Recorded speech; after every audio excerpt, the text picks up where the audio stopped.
Assalamualaikum warahmatullahi wabarakatuh. Selamat malam teman-teman sekalian.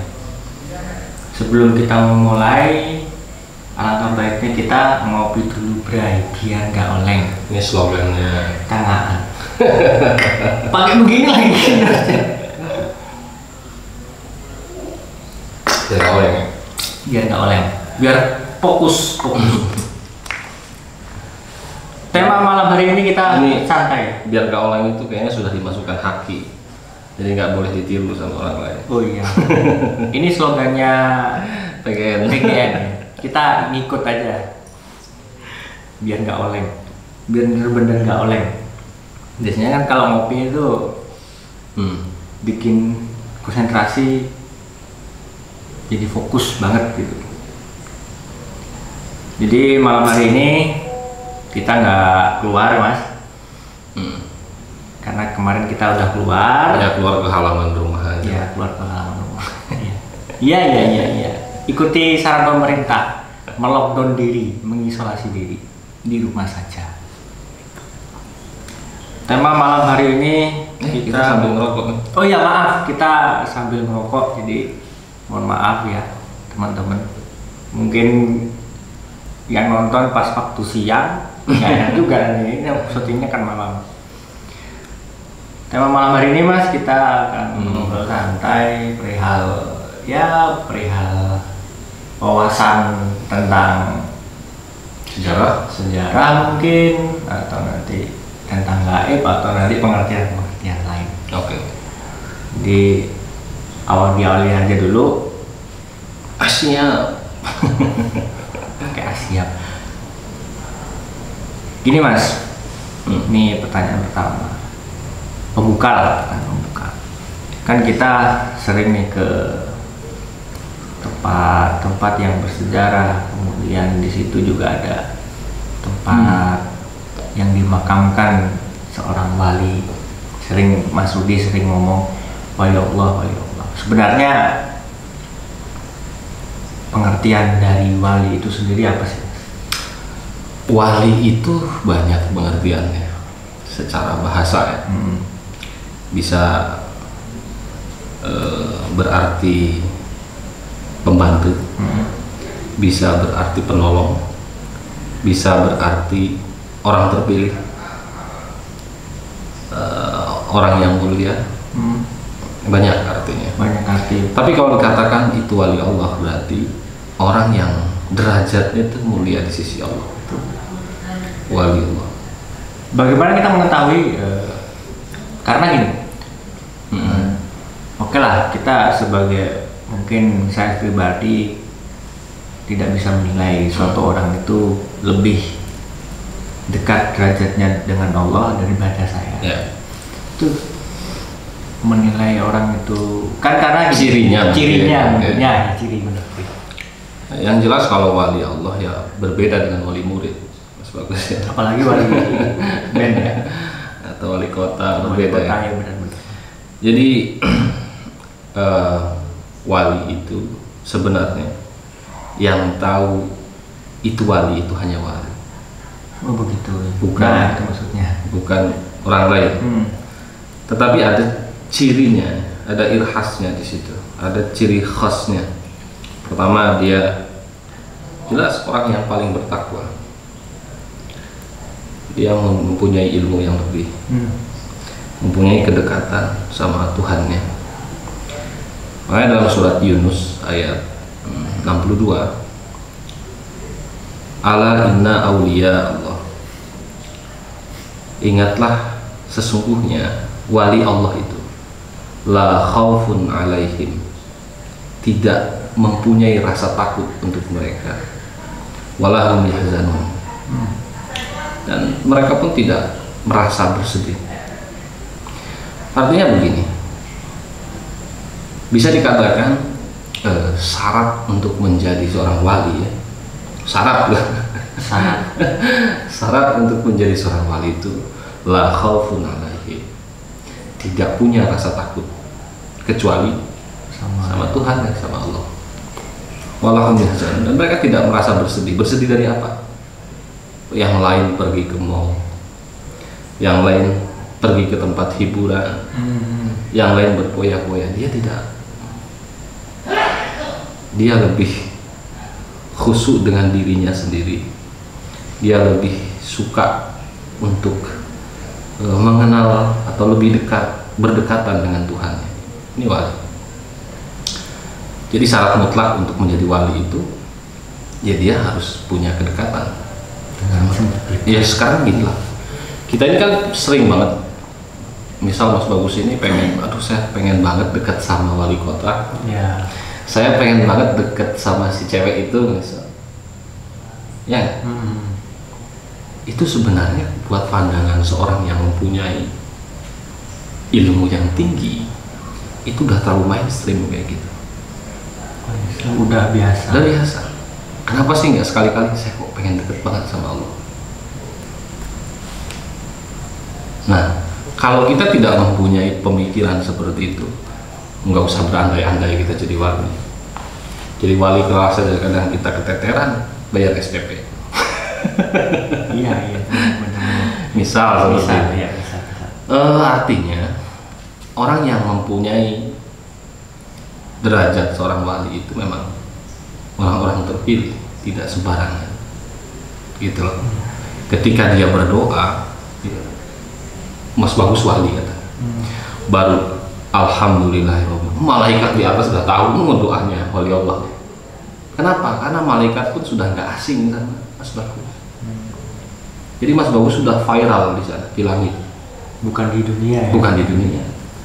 Sekarang kan kebanyakan orang pengen viral di dunia, tapi nggak viral di langit.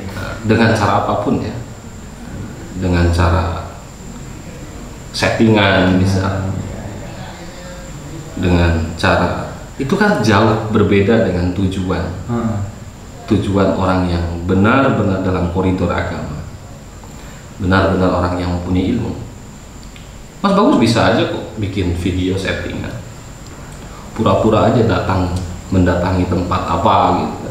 Contoh ya misal pengen terkenal, ada seseorang di situ artis misal, Mas Bagus gebrak-gebrak datang ke rumahnya, padahal sudah disetting dulu, diundanglah media supaya diliput atau dibikin konten YouTube. Ya kan? Itu konteks umum. Nah, tapi kita ini waktu-waktu dewasa ini ya, sekarang ini kita ini ada, sebenarnya kalau saya pribadi ada sedikit kekhawatiran generasi milenial sekarang ini. Mereka akan kesusahan membedakan mana sih orang yang benar-benar ulama, mana ustadz, mana dukun. Mohon maaf ya. Iya. Kalau saya kan hanya pengaman. Pengaman. Ya, ulama jelas. Al ulama warasatul anbiya. Ulama itu pewarisnya Nabi, jelas derajatnya. Disebut ulama, dia ahli ilmu, ya kan? Ya. Nah, tapi ulama juga kalau kita kaji, ada ulamanya Allah, ada ulamanya setan. Itu ulama ya. Ulama Allah, ulama. Jadi setan itu punya ulama ya berarti? Ya ada. Ahli ilmunya setan itu ya ulama. Ulamanya setan. Ulamanya setan. Kalau ulamanya Allah berarti ya orang yang benar-benar ahli ilmunya Allah, yang mewarisi ilmu-ilmu para nabi, itulah yang disebut dengan ulama Allah. Ya, Ustadz, kalau Ustadz itu kalau di Timur Tengah, Mas Bagus, disebut Ustadz itu minimal pangkat titelnya doktor. Titelnya doktor minimal ya. Jadi Ustadz kalau di sini kan, kalau di sini ya, kalau di Indonesia. Kalau di Indonesia kan ustadz itu diberikan kepada orang yang ajar ngaji, oleh masyarakat, bukan berarti dari secara, mungkin kalau ini secara akademis lah. Iya, secara akademis, misal dipanggil ustadz, bla bla bla bla. Itu adalah mereka yang memang mempunyai disiplin ilmu dalam bidang tertentu, ya. Dan mereka sudah anggaplah doktoral seperti itu. Ketakutan saya begini, khawatirnya sebelum kita kaitkan dengan tadi wali. Kalau ulama Allah itu dia tahu apa penyakit hati, itu tahu. Iri penyakit hati juga. Kita tahu kan bahwa kita tuh 3 unsur. Ya. Kalau menurut Imam Ghazali ada unsur jasad, unsur roh, akal. Nah, yang bedakan sama kita dengan hewan itu akal. Ya. Semuanya punya penyakit sendiri-sendiri. Roh orang penyakitnya ya iri, hasad, itu penyakitnya. Nah, ulama itu pasti menjaga kesehatan 3 unsurnya. Dia pasti menjaga, bahkan berpakaian pun dia akan hati-hati. Nggak terlalu mencolok, wah saya biar dilihat orang alim, akhirnya saya pakai sorban dililit-lilit begitu besar. Padahal dalam kacamata Islam, dalam kacamata Allah di sini, keimanan seseorang itu bukan dilogokan dengan custom. Bisa aja dia kontrol. Ya.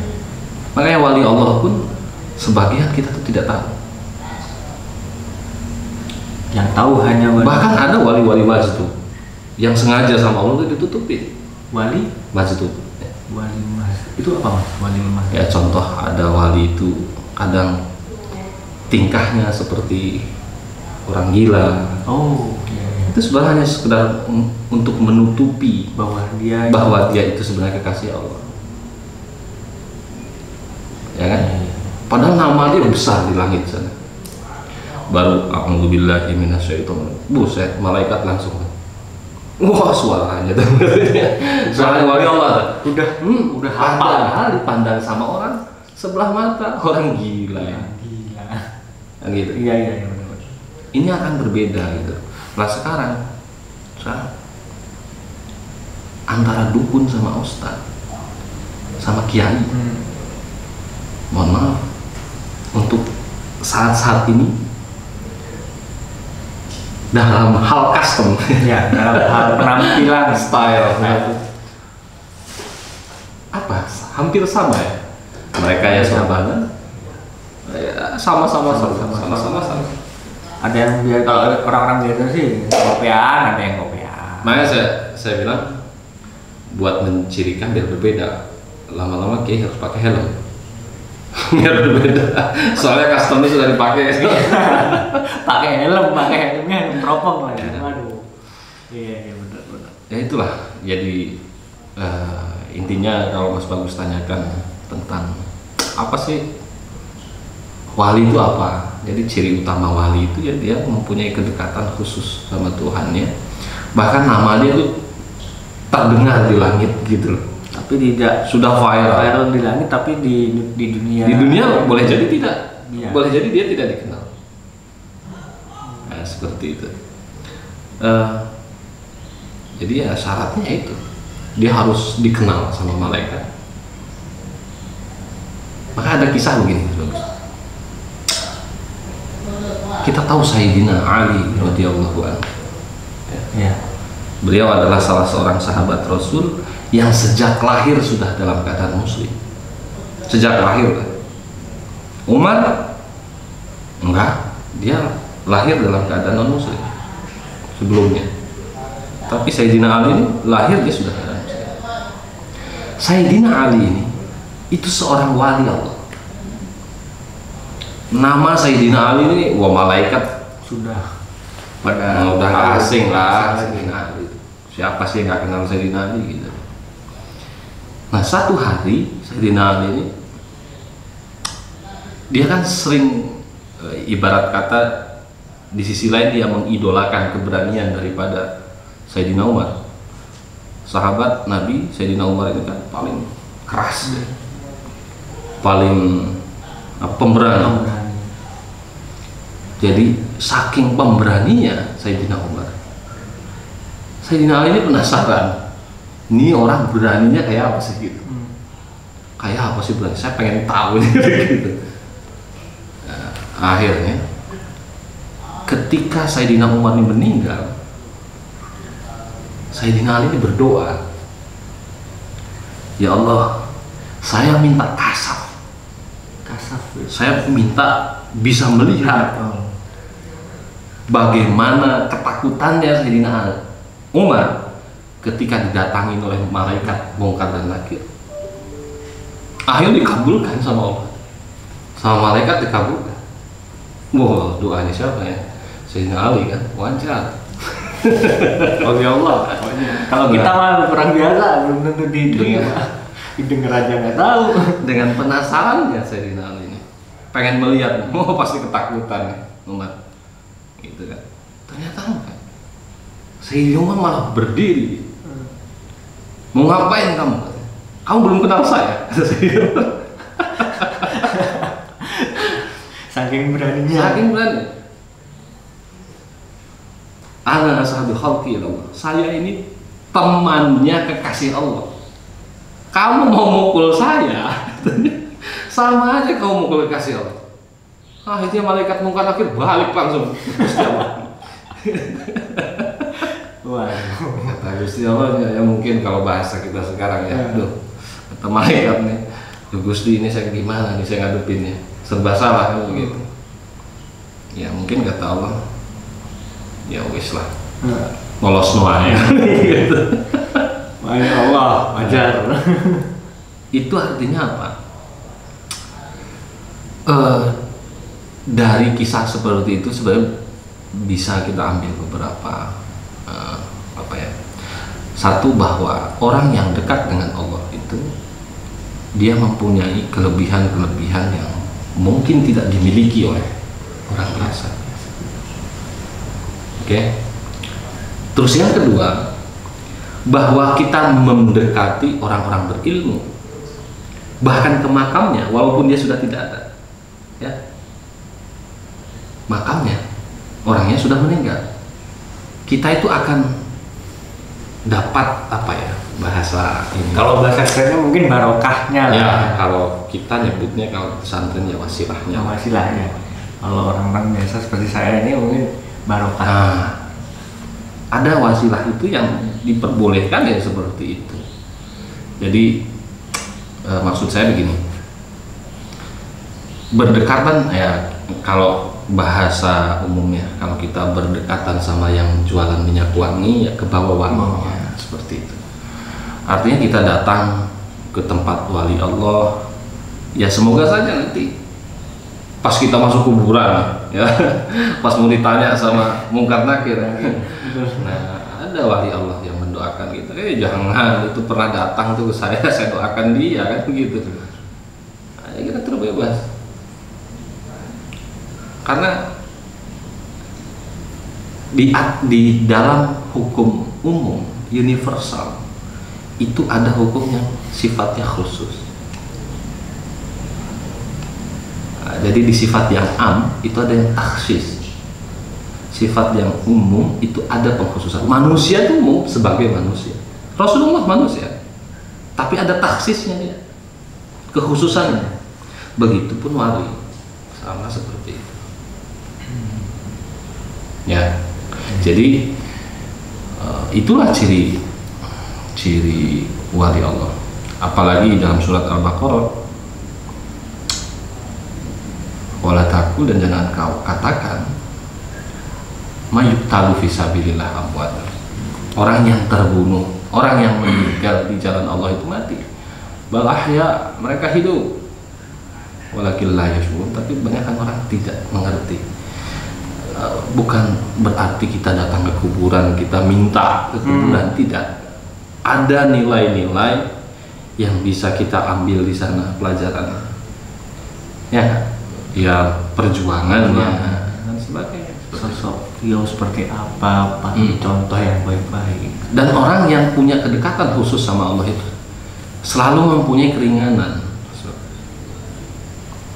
Makanya ada cerita Mbah Mun kan, ketika di Timur Tengah jarak berapa jam harusnya ditempuh, cuman berapa jam dia selesaikan. Kiai Haji Maimun Zubair almarhum. Bahkan ada cerita ulama-ulama besar lainnya, wali-wali Allah lainnya yang mempunyai cerita-cerita di luar nalar seperti itu.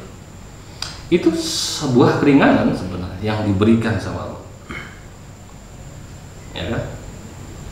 Nah, kalau semalam kita ke Mbah Muqayyim itu ternyata datang lagi ke Cirebon dari tanah Aceh itu. Ketika Cirebon ini tertimpa wabah, 3 wabah, bahkan 3 wabah. Dengan doa beliau, ternyata diangkat penyakit ini sama Allah. Itu hal yang bagi seorang yang dekat sama Allah, itu mungkin saja seperti itu. Mungkin saja.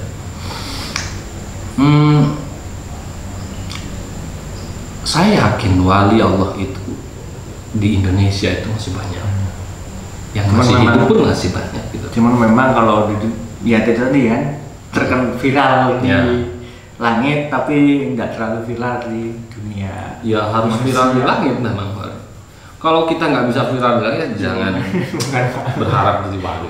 Ngopi aja dulu biar nggak boleh. Ngopi lagi. Ada cerita Nabi Ayub. Waktu ngaji kan kita singgung Nabi Ayub ini nabi yang terkenal paling sabar. Ya. Nabi ada berapa? 124.000 ya. Banyak kan? Kalau Rasul ada 313 Rasul. Tapi yang wajib kita ketahui Nabi dan Rasul 25. Nabi Ayub ini adalah salah satu Nabi dan Rasulullah yang semasa hidupnya mengalami banyak sekali cobaan, penyakit, ya. Dia korengan semuanya. Tapi dia punya istri yang sangat cantik, Nabi Ayub ini. Nah, kenapa kiai-kiai itu, ulama itu istrinya cantik? Karena mereka pewaris Nabi. Nabi istrinya cantik semua, bagus. Gak ada yang jelek. Jadi kalau pengen istrinya cantik, harus jadi seorang ulama. Benar. Nabi Ayub ini nabi yang semasa hidupnya ditimpa berbagai macam ujian, yaitu penyakit itu ya. Sampai akhirnya istrinya ini ya wajar manusia, sifat umum manusia memang. Dia agak sedikit mungkin ngerawatnya bosan dan sebagainya. Kesinggunglah Nabi Ayub ini. Sampai dia ini bernada dalam hati, wah, saya akan pukul dia sebanyak 100 kali. Dia baru berjanji seperti itu. Ternyata istrinya Nabi Ayub ini datang ke seorang pembesar, ya, yang waktu itu pembesarnya ini punya seorang putri yang rambutnya itu jelek, rambutnya itu rusak. Akhirnya istrinya Nabi Ayub ini berniat ingin menjual rambutnya untuk merawat Nabi Ayub. Dijuallah rambut itu. Kemudian hari Nabi Ayub baru tahu, wah, ternyata tujuannya itu buat saya. Akhirnya dia menyesal di situ. Menyesal, dikasih keringan lagi sama Allah. Apa kata Allah? Wahud diksan, dan ambillah sama kamu lidi, sapu lidi sebanyak 100. Fadrib bihi, maka pukullah dia. Falah taksan, dan jangan ingkar sama sumpah. Jadi sumpah seperti apapun ya, sama Allah itu pasti ditagih. Nabi sendiri pun ditagih itu sumpahnya. Dan lagi biasa ya, makanya sering-sering sumpah. Kita gampang banget ngomong insya Allah. Padahal insya Allah tuh bukan berarti antara iya dan enggak. Insya Allah dia pasti gitu. Ini yang lidah-lidah kita yang salah mempraktekkan. Ya. Ya. Wah, saya banyak janji. Nabi Ayub ini nabi yang paling sabar, bahkan punya predikat ulil albab, punya pangkat ulil albab. Nabi ini di sisi lain pelajarannya begini, Mas Bagus, bahwa orang yang punya kedekatan dengan Allah sekalipun, ya, karena dia umumnya manusia, saya bilang tadi ada di hal yang universal itu ada pengkhususan, tapi tidak bukan berarti dia lepas dari yang umumnya. Dia khilaf juga kan. oh ternyata istri saya ini maksudnya baik, tapi ya karena sudah ngomong begitu jadi tagih akhirnya. Tapi pelajaran dari Nabi Ayub alaihi salam ini, yang dimaksud dengan ulil albab itu kan tidak hanya sekedar nabi ya, termasuk di dalamnya pun wali. Jadi syarat menjadi wali salah satunya dia harus sabar, harus bisa sabar. Selain dia harus terkenal namanya di malaikat ya, di langit ya, dia ya tadi la khaufun alaihim wa lahum yahzanun. Dan dalam surat Shad, surat Shad ayat 41, wadhkur abdana Ayub, dan ingatlah ketika hamba saya Ayub, Nabi Ayub, idnada rabbahu, ketika dia berdoa. Nada itu kalau dalam bahasa Arab manggil. Oh, nada itu kalau bahasa Arabnya manggil. Ini yang membedakan. Kalau kita berdoa, orang yang dekat sama Allah. Kalau Mas Bagus manggil si Nanang, itu karena apa? Karena apa? Karena dekat. Karena dekat, terus karena apa lagi? Karena kenal. Karena kenal. Kenal. Nah, makanya dalam Al-Quran dikatakan idnada rabbahu, ketika dia memanggil Tuhan, berdoa pada Tuhan. Ini masaniya syaitan, sungguhnya saya ini disiksa sama setan, diperalat sama setan, digoda sama setan, binusbin dengan kepayahan, wa'adzabin dan kesusahan.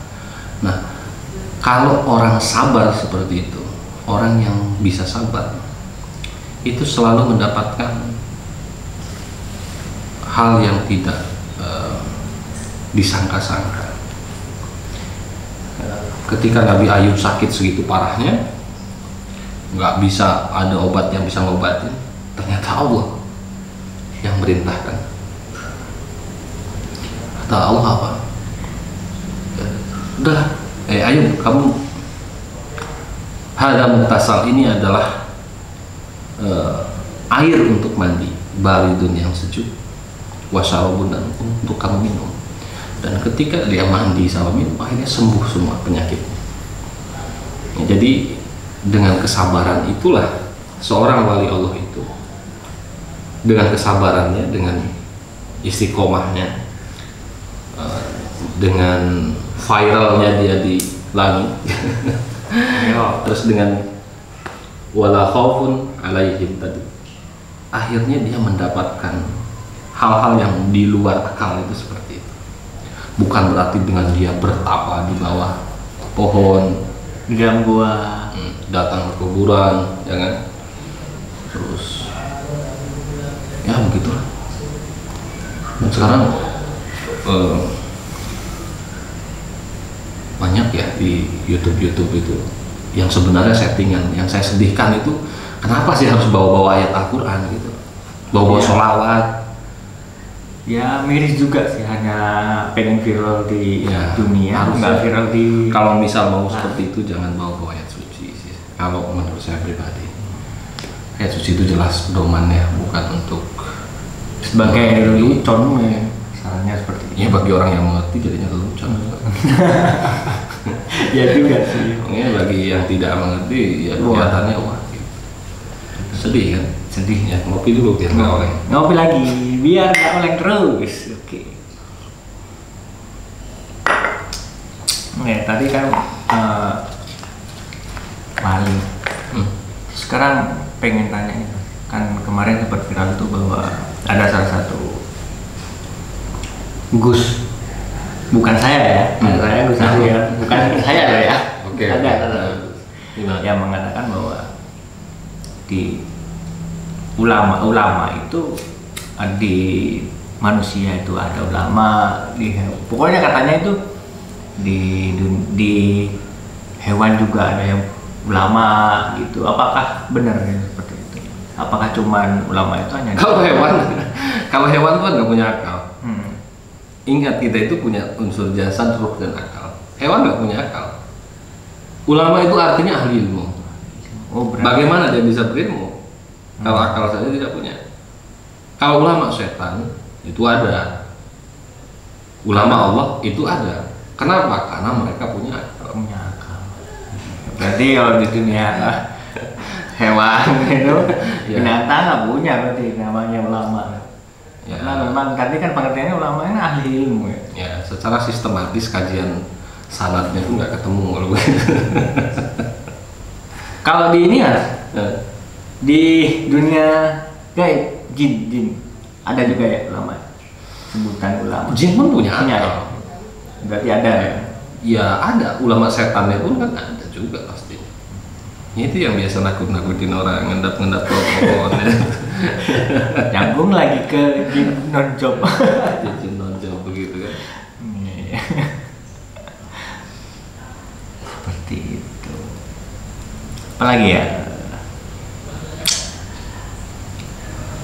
Yang jelas dengan kita mendatangi banyak tempat bersejarah ya, baik itu makam ataupun tempat-tempat bersejarah lainnya seperti keraton, terus petilasan, itu bukan berarti kita mencari jin non-job di situ, bukan ya. Tapi yang ingin kita cari itu adalah nilai-nilai yang positif seperti sejarahnya, nilai-nilai perjuangannya yang bisa memberikan spirit sama kita, motivasi, dan saya rasa untuk teman-teman juga begitu, ketimbang daripada gitu. Pak Dijaya bisa sama lah.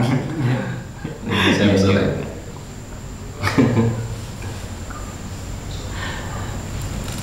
Apalagi Mas? Ya. Nang ada pertanyaan mungkin Mas Nana? Mas Nana, pertanyaan simpel. Bagaimana saya bisa kuat melek? Itu aja dulu. Dari dulu cuma itu pertanyaan. Gimana caranya biar bisa melek?